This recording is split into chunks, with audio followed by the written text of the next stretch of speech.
വചനദീപം.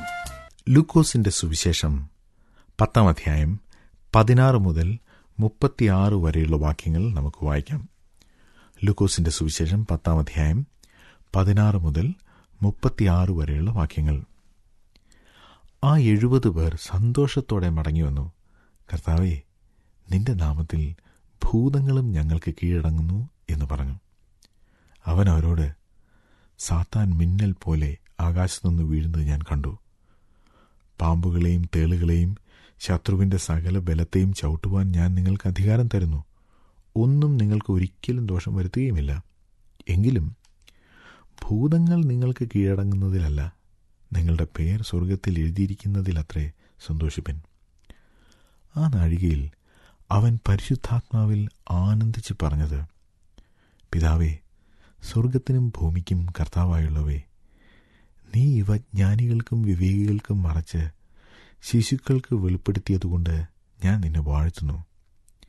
അതേ പിതാവേ, ഇങ്ങനെ നിനക്ക് പ്രസാദം തോന്നിയല്ലോ. എൻ്റെ പിതാവ് സകലവും എങ്കൽ ഭരമേൽപ്പിച്ചിരിക്കുന്നു. പുത്രൻ ഇന്നവനെന്ന് പിതാവല്ലാതെ ആരും അറിയുന്നില്ല.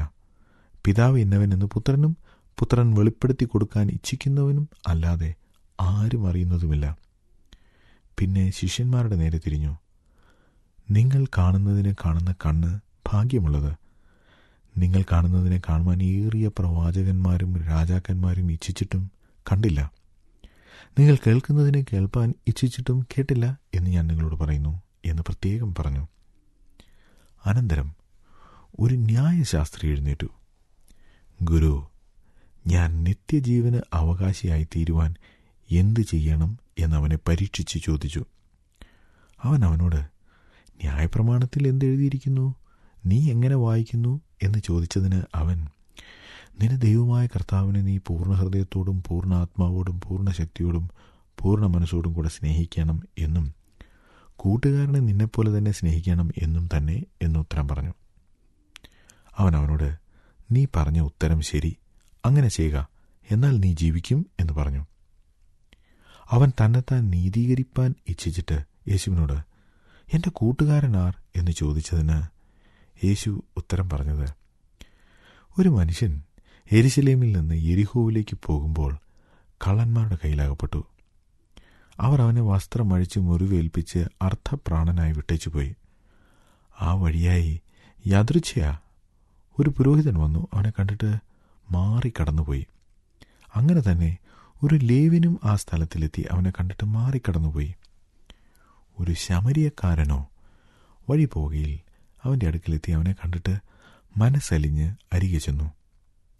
എണ്ണയും വീഞ്ഞും പകർന്ന് അവൻ്റെ മുറിവുകളെ കെട്ടി അവനെ തൻ്റെ വാഹനത്തിൽ കയറ്റി വഴിയമ്പലത്തിലേക്ക് കൊണ്ടുപോയി രക്ഷ ചെയ്തു.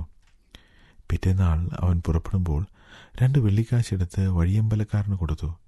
ഇവനെ രക്ഷ ചെയ്യണം, അധികം വല്ലതും ചെലവിട്ടാൽ ഞാൻ മടങ്ങി വരുമ്പോൾ തന്നുകൊള്ളാം എന്ന് അവനോട് പറഞ്ഞു. കള്ളന്മാരുടെ കയ്യിൽ അകപ്പെട്ടവന് ഈ മൂവരിൽ ഏവൻ കൂട്ടുകാരനായി തീർന്നു എന്ന് നിനക്ക് തോന്നുന്നു?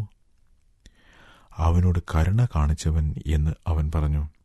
യേശു അവനോട്, നീയും പോയി അങ്ങനെ തന്നെ ചെയ്യുക എന്ന് പറഞ്ഞു. യേശു പറഞ്ഞ ഉപമകളിൽ ഏറ്റവും പ്രസിദ്ധമായ ഉപമയാണ് ലൂക്കോസിന്റെ സുവിശേഷം 10 അധ്യായം 16 മുതൽ 36 വരെയുള്ള വാക്യങ്ങളിൽ കാണുന്നത്. സാധാരണയായി നല്ല ശമര്യക്കാരൻ്റെ ഉപമ എന്നാണ് ഈ കഥ അറിയപ്പെടുന്നത്. നല്ല ശമര്യക്കാരൻ എന്ന വാക്ക് ബൈബിളിലില്ല എന്നതാണ് രസകരമായൊരു കാര്യം. കാരണം യേശു ഈ ഉപമ പറയുന്നത് കേട്ട ആളുകൾക്കും അവരുടെ സമൂഹത്തിനും നല്ലവരായ ശമര്യക്കാരെ ആരെയും പരിചയമില്ലായിരുന്നു. അവരെ സംബന്ധിച്ചിടത്തോളം ശമര്യക്കാരെല്ലാം ചീത്ത ആൾക്കാരായിരുന്നു. അതൊരു വിധത്തിൽ ശരിയുമായിരുന്നു. കൊള്ളയും അടിപിടിയും കൊലപാതകവും എല്ലാം ചെയ്യുന്നവർ എന്ന പ്രതിച്ഛായയായിരുന്നു ശമര്യർക്ക് അന്നുണ്ടായിരുന്നത്. യേശു ജീവിച്ചതിന് ഏതാണ്ട് 600-700 വർഷങ്ങൾക്ക് മുൻപ് ഇസ്രായേലിലുള്ളവരെ അസീറിയക്കാർ ആക്രമിച്ചു. അവരെ കീഴടക്കി അടിമകളായി അസീറിയയിലേക്ക് കൊണ്ടുപോയി. എന്നിട്ട് അസീറിയയിലുള്ള ചിലരെ ഇസ്രായേലിൽ കൊണ്ടുവന്ന് താമസിപ്പിച്ചു. അതിനു പുറകെ ഇസ്രായേലിൽ നിന്നും പിടിച്ചുകൊണ്ടുപോയിരുന്ന കുറെ ഇസ്രായേലിയരെ തിരികെ ഇസ്രായേലിലേക്ക് കൊണ്ടുവന്നു. അങ്ങനെ ഇസ്രായേലിയരും അസീറിയക്കാരും തമ്മിലുള്ള വിവാഹബന്ധത്തിൽ നിന്നുണ്ടായ സമ്മിശ്ര ജാതിയാണ് യേശുവിൻ്റെ കാലത്തുണ്ടായിരുന്ന ശമര്യർ.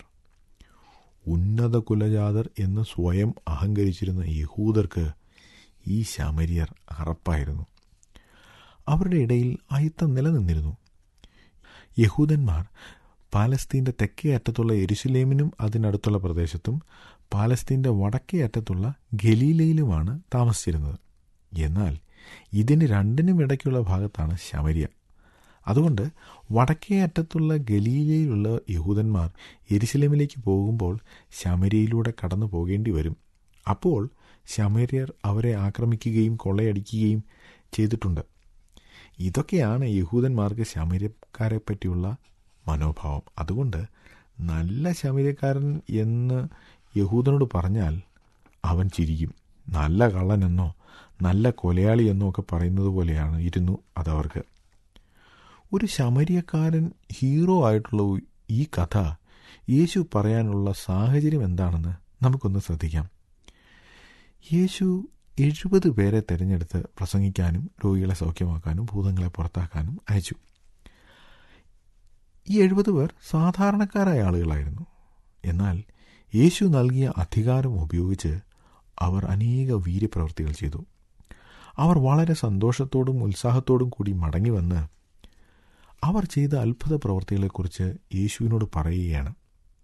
ഭൂതങ്ങളും ഞങ്ങൾക്ക് കീഴടങ്ങുന്നു എന്നവർ പറയുന്നു.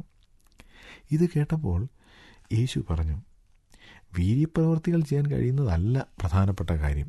നിങ്ങളുടെ പേര് സ്വർഗത്തിൽ എഴുതിയിരിക്കുന്നു, അതാണ് പ്രധാനം. എന്ന് വച്ചാൽ നിങ്ങൾ നിത്യജീവന് അവകാശികളായിരിക്കുന്നു എന്നർത്ഥം. മാത്രമല്ല, ഇക്കാര്യത്താൽ സാത്താൻ വളരെ രോഷാകുലനായിരിക്കുന്നു. നിത്യജീവന് ഈ പാവപ്പെട്ട വിദ്യാഭ്യാസമില്ലാത്ത ശിഷ്യന്മാർ അവകാശികളായെന്ന് മാത്രമല്ല, അവർ പിശാചിൻ്റെ ബന്ധനത്തിൽ നിന്ന് പലരെയും രക്ഷിക്കുകയും ചെയ്യുന്നു. മറ്റനേകരെ നിത്യജീവൻ്റെ അവകാശികളുമാക്കുന്നു. ഈ പദവി വിദ്യാഭ്യാസമുള്ളവർക്കും കുലീനന്മാർക്കുമല്ല, മറിച്ച് സാധാരണക്കാർക്കാണ് ലഭിച്ചിരിക്കുന്നത്.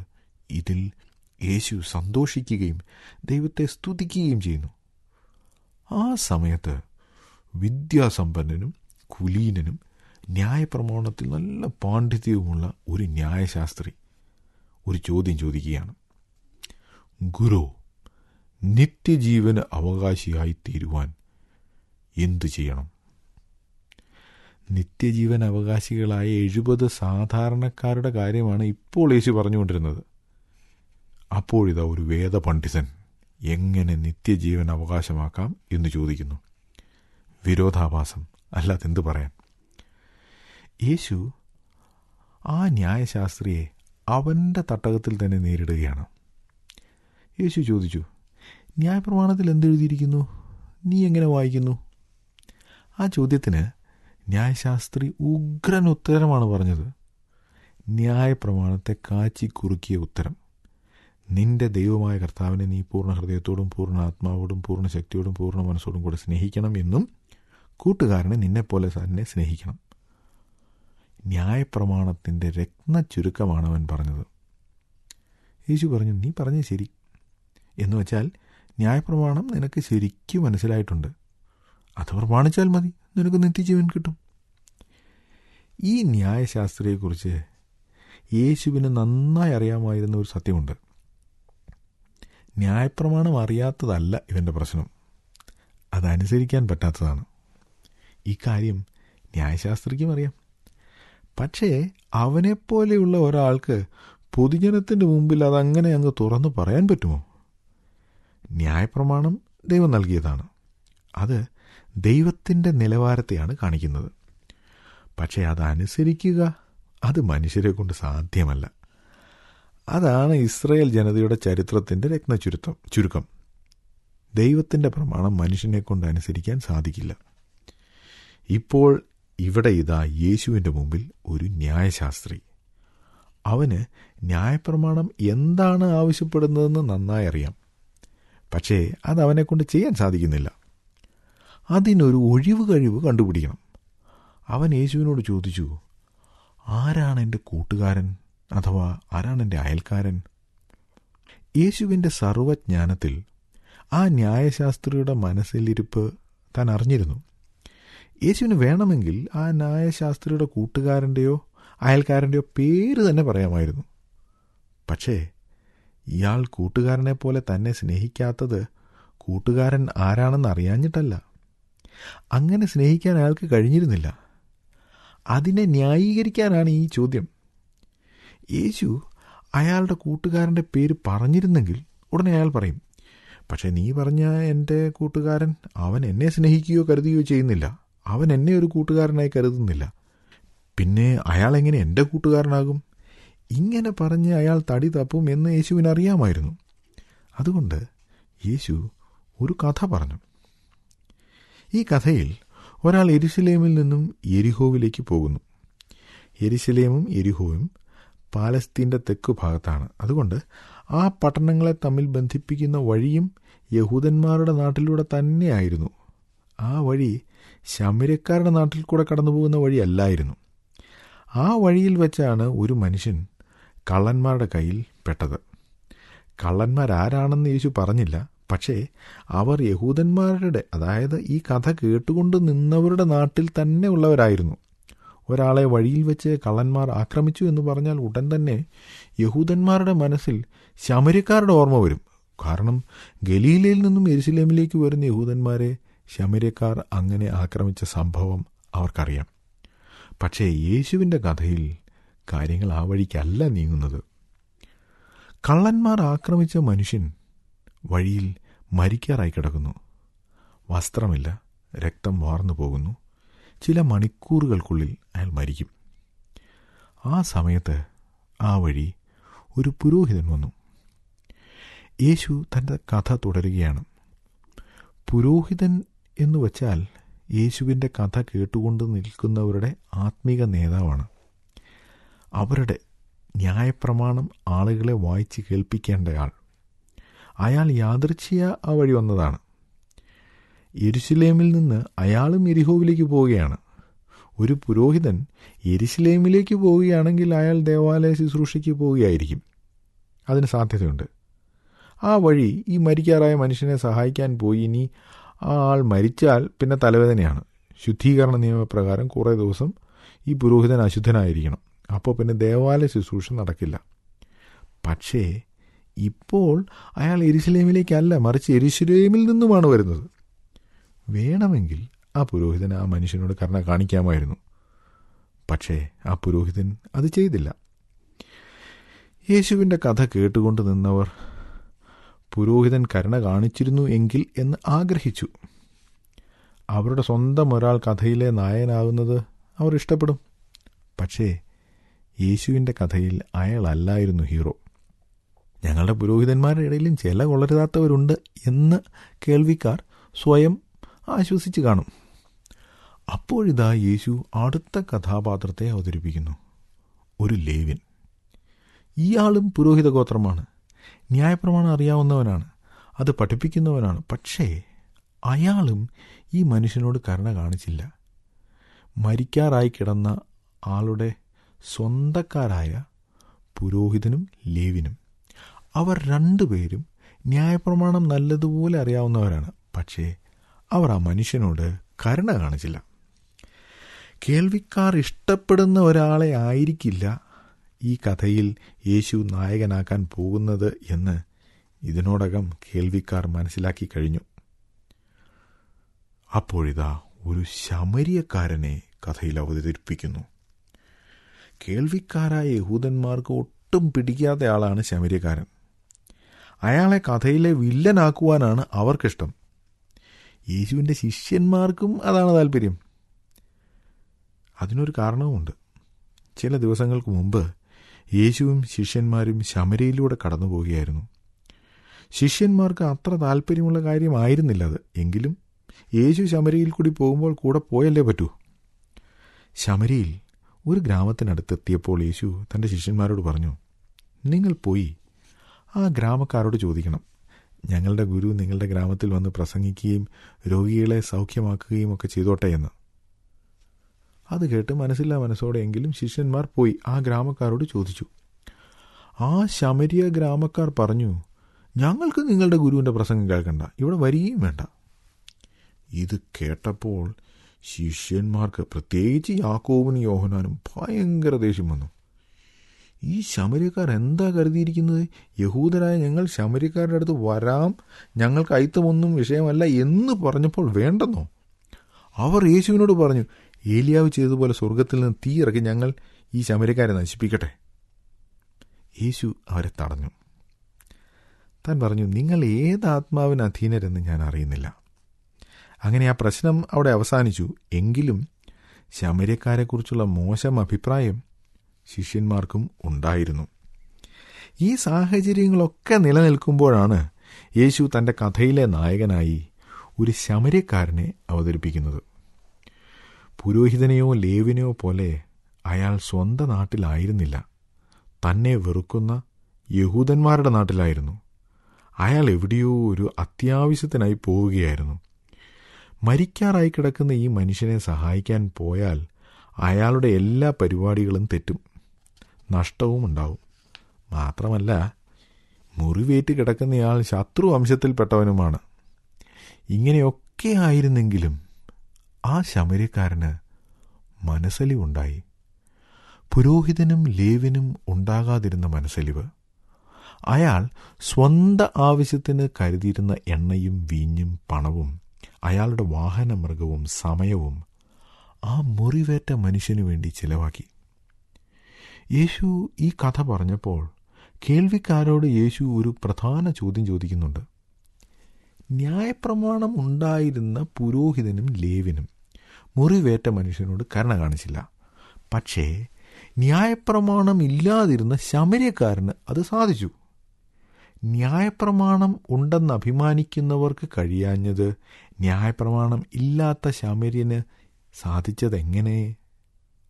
ഇത് യഹൂദർ കേൾക്കാൻ ഇഷ്ടപ്പെട്ടില്ല. കഥയുടെ അവസാനം യേശു ന്യായശാസ്ത്രിയോട് ചോദിച്ചു, കള്ളന്മാരുടെ കയ്യിൽ അകപ്പെട്ടവന് ഈ 3 പേരിൽ ആരാണ് കൂട്ടുകാരനായി തീർന്നത്? ആ ചോദ്യത്തിൻ്റെ ഉത്തരം ശമര്യക്കാരൻ എന്നായിരുന്നു. പക്ഷേ ആ ന്യായശാസ്ത്രി ശമര്യക്കാരൻ എന്ന വാക്കുപോലും ഉച്ചരിക്കാതെ അവനോട് കരുണ കാണിച്ചവൻ എന്നാണ് പറഞ്ഞത്.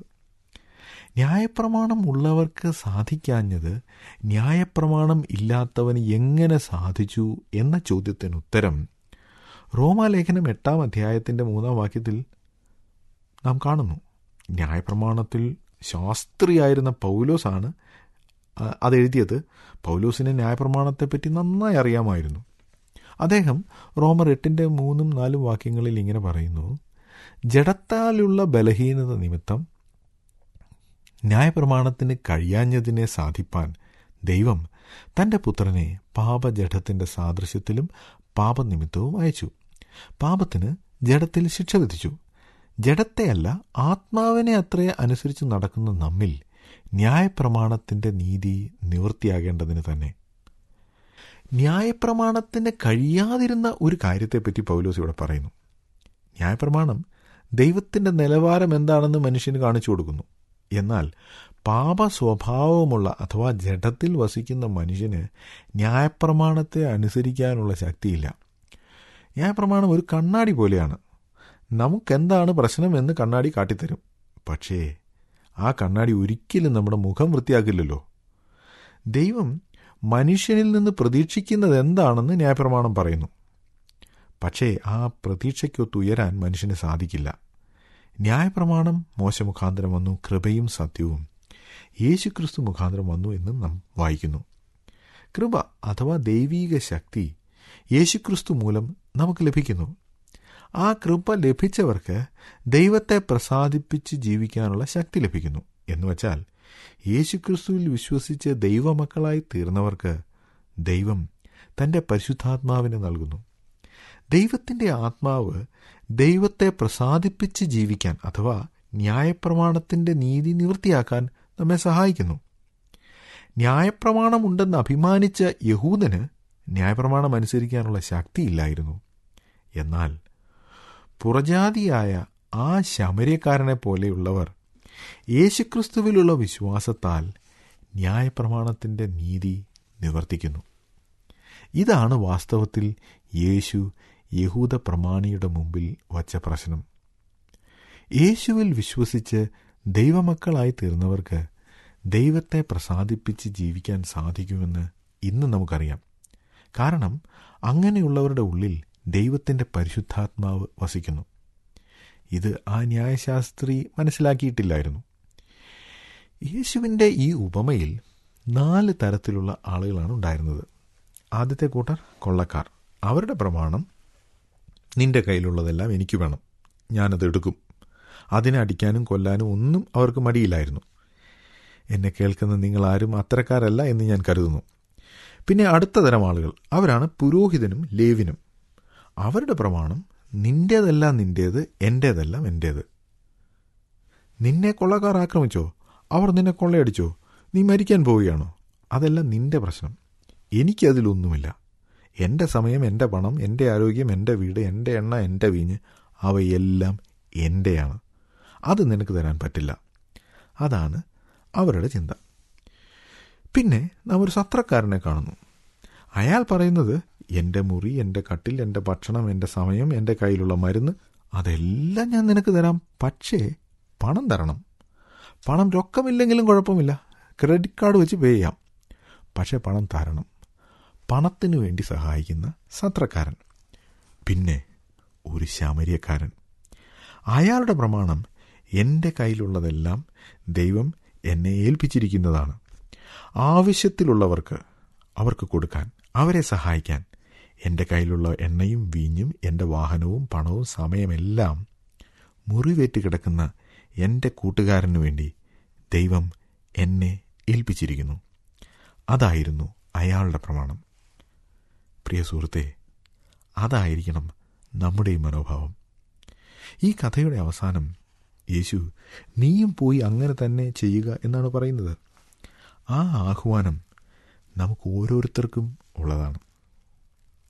ആ ന്യായശാസ്ത്രിക്ക്, ആ പുരോഹിതന്, ആ ലേവ്യന് അത് സാധിക്കില്ലായിരുന്നു. കാരണം ദൈവത്തിൻ്റെ പരിശുദ്ധാത്മാവ് അവരുടെ ഉള്ളിൽ ഇല്ലായിരുന്നു. എന്നാൽ പരിശുദ്ധാത്മാവ് ഉള്ളിലുള്ളവർക്ക് ഒരു ഒഴിവ് കഴിവും പറയാൻ സാധിക്കില്ല. ആ ശമര്യക്കാരനെ പോലെ നാം പെരുമാറിയേ മതിയാവൂ. കർത്താവ് ഈ ഉപമ പറയാൻ കാരണം ഒരു ചോദ്യമായിരുന്നു. അത് നിങ്ങൾ ഓർക്കുന്നുണ്ടാവും. ആരാണ് എൻ്റെ കൂട്ടുകാരൻ എന്നായിരുന്നു ആ ചോദ്യം. പക്ഷേ ഈ കഥയുടെ അവസാനം കർത്താവ് പറഞ്ഞത് നിന്റെ കൂട്ടുകാരൻ ആരാണെന്നല്ല, മറിച്ച് നിനക്കെങ്ങനെ ഒരു നല്ല കൂട്ടുകാരനായി തീരാം എന്നാണ്. എനിക്ക് കൂട്ടുകാരില്ല, എന്നെ ആരും സ്നേഹിക്കുന്നില്ല, ഇങ്ങനെ പരാതി പറയുന്ന അനേകർ ഈ ലോകത്തുണ്ട്. ഒരുപക്ഷെ നിങ്ങൾ അത്തരക്കാരെ കണ്ടു കാണും. ഒരുപക്ഷെ നിങ്ങൾ തന്നെ എനിക്ക് സുഹൃത്തുക്കളാരുമില്ല, എന്നെ ആരും സ്നേഹിക്കുന്നില്ല എന്ന് കരുതുന്നയാളായിരിക്കും. യേശു ഈ ഉപമയിലൂടെ പറയുന്നത്, നിങ്ങൾക്ക് കൂട്ടുകാരില്ല എന്ന് പരാതി പറയുന്നതിന് പകരം നിങ്ങൾ ഒരു നല്ല കൂട്ടുകാരനായി തീരൂ. സഹായം ആവശ്യമുള്ളവർക്ക്, ഏകാന്തത അനുഭവിക്കുന്നവർക്ക്, വേദനയിലൂടെ, നിരാശയിലൂടെ, ദുഃഖത്തിലൂടെ കടന്നു പോകുന്നവർക്ക് നിങ്ങൾ ഒരു സുഹൃത്തായി തീരുമോ? കൂട്ടുകാരും അയൽക്കാരും ഉണ്ടാകാനുള്ള ഏക മാർഗം ഒരു നല്ല കൂട്ടുകാരനും ഒരു നല്ല അയൽക്കാരനുമായി സ്വയം തീരുക എന്നതാണ്. നമുക്ക് പ്രാർത്ഥിക്കാം. ഞങ്ങളുടെ ദൈവമേ, സ്വർഗീയ പിതാവേ, അവിടുന്ന് ഞങ്ങൾക്ക് നൽകിയിരിക്കുന്ന അവിടുത്തെ ആത്മാവിനായി സ്തോത്രം. അവിടുന്ന് ഞങ്ങളിൽ നിന്ന് എന്തു പ്രതീക്ഷിക്കുന്നു എന്ന് ഇന്ന് ഞങ്ങൾ കേട്ടു. ഞങ്ങളെ ഏൽപ്പിച്ചിരിക്കുന്ന വസ്തുവകകൾ മറ്റുള്ളവർക്ക് വേണ്ടി ഉപയോഗിക്കുവാൻ ഞങ്ങളെ ഭരമേൽപ്പിച്ചിരിക്കുന്നതാണ്. ആ നിലയിൽ മറ്റുള്ളവരെ സഹായിക്കുവാൻ ഞങ്ങളെ പഠിപ്പിക്കണമേ. പലപ്പോഴും ഞങ്ങൾ കൂട്ടുകാരില്ല, അയൽക്കാരില്ല എന്ന് പറഞ്ഞ് പരാതി പറയുന്നു. എന്നാൽ നല്ല കൂട്ടുകാരായി, നല്ല അയൽക്കാരായി തീരുവാൻ അവിടുന്ന് ഞങ്ങളെ സഹായിക്കണമേ. ഇതിനൊന്നും ഞങ്ങൾക്ക് ശക്തിയില്ല. അവിടുത്തെ ആത്മാവ് ഞങ്ങളെ ശക്തീകരിക്കുന്നതുകൊണ്ട് മാത്രമാണ് ഞങ്ങൾക്ക് അവിടുത്തെ പ്രസാദിപ്പിച്ച് ജീവിക്കുവാൻ സാധിക്കുന്നത്. ആ നിലയിൽ അവിടുത്തെ ആത്മാവിനെ അനുസരിച്ച് ജീവിക്കുവാൻ അടിയങ്ങളെ സഹായിക്കണമേ. പ്രാർത്ഥന കേട്ടതിനായി സ്തോത്രം. യേശു കർത്താവിൻ്റെ നാമത്തിൽ അപേക്ഷിക്കുന്നു. ആമേൻ.